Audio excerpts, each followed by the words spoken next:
So we've made a foundation and found some mods that alter Fallout 4's gameplay aspect. But now it is time to stock up the armory. The vanilla game doesn't really have that many weapon choices. If you want a pistol, you go for the 10mm or the .44. If you're focused on rifles, you either go for the hunting rifle or if you want an automatic weapon, for the combat rifle. The game of course tries to combat this with the pretty extensive crafting system, which does a well enough job for giving enough variety for one, if not for two playthroughs.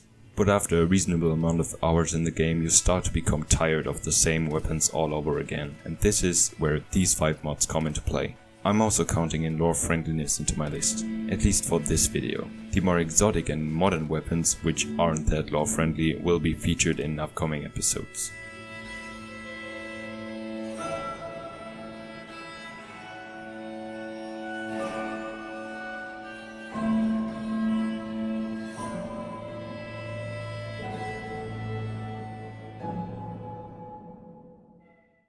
The first mod, which served a prominent role in previous Fallout titles such as Fallout New Vegas, Fallout 1 and Fallout 3, is the critically acclaimed 10mm SMG. And although the mod itself is a bit old for Fallout 4 standards, it comes with custom animations, sounds, as well as a plethora of different customization options, which allow for almost 35,000 different combinations. Its role in combat is in between the vanilla 10mm, the automatic 10mm and the vanilla submachine gun. So it should be acquired in the earlier stages of a playthrough, because it's pretty easy to replace in the mid to late game by either the deliverer or a combat rifle. It's also to mention that this gun is solely added to the leveled lists of all kind of different NPCs. There is no quest or scavenger hunt, so keep that in mind. So to round it up, it's a good early game weapon, customizable, and it looks good. Is regular combat too boring? Are you born to rip your enemies in half and drink from their skulls?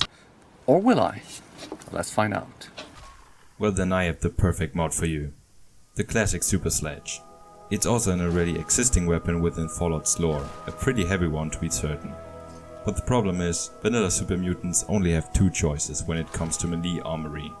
And that can get pretty stale after a bit of time, especially if you're a melee character who relies on such weaponry. It has a few modifications and is there to fit into the role of the vanilla Super Sledge. It does not replace it though. It also has a few modifications, not as many as the 10mm SMG, but those few mods that it has are pure fun and quality. The giant stop sign and the giant nuker cap especially. It's not implemented through a quest, but it spawns in leveled lists and there may be a certain unique one in a highly irradiated place, but it's up to you to find that. I guess you can already see a pattern. All of the mods in this episode are based off of already existing weapons in the Fallout universe. So will be the next one. The LAER, or Laser Assisted Electrical Rifle from Fallout New Vegas, now enters the Commonwealth. It serves as a replacement for the Institute Rifle. That's why synths and sometimes railroad agents will spawn with it. And it's also just as customizable as the vanilla weapons, but by far more interesting. Not only are the animations sexy as fuck, but the mod itself does not only come with a plain rifle. No!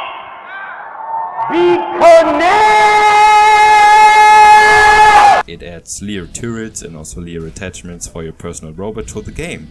And there's also a quest mod on the Nexus, which is separate from the main mod, but allows for an 100% lore-friendly integration into the world, for all those lore fetishists out there. One of the most iconic weapons in Fallout 3 and one of the shittiest in real life, sorry Britain, makes a return to Fallout 4. Speaking of course of the R91 Assault Rifle, whose animations are just as sexy as the previous ones. I'll take that back, nothing beats that suck.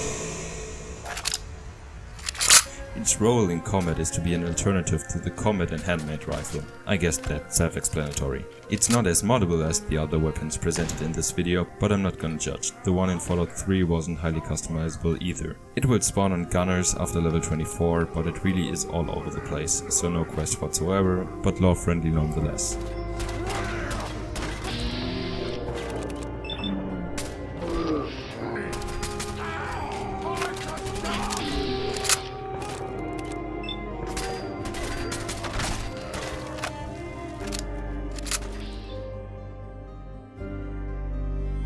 Again, An old classic returns, but in a more modern form, the Wattz Laser 3000.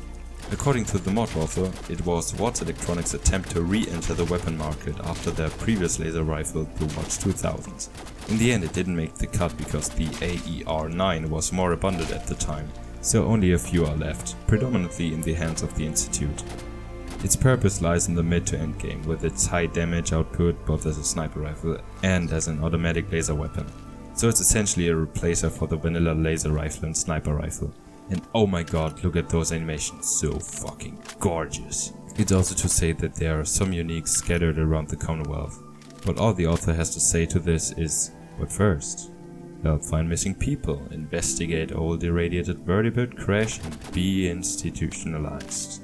So I will keep the mystery for you to be uncovered.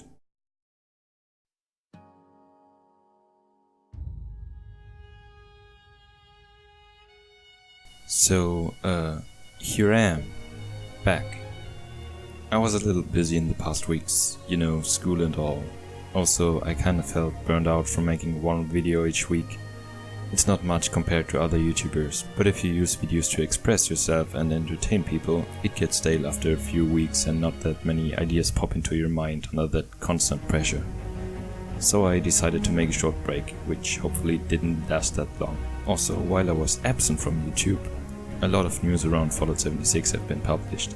I will attend the beta and hopefully get to make a few videos about that. If you want to stay tuned on what I'm working on, I suggest you to follow me on Twitter or add me on Steam, so if you have something to say, maybe critique or whatever you like, write it in the comment section down below. Until my next video, goodbye.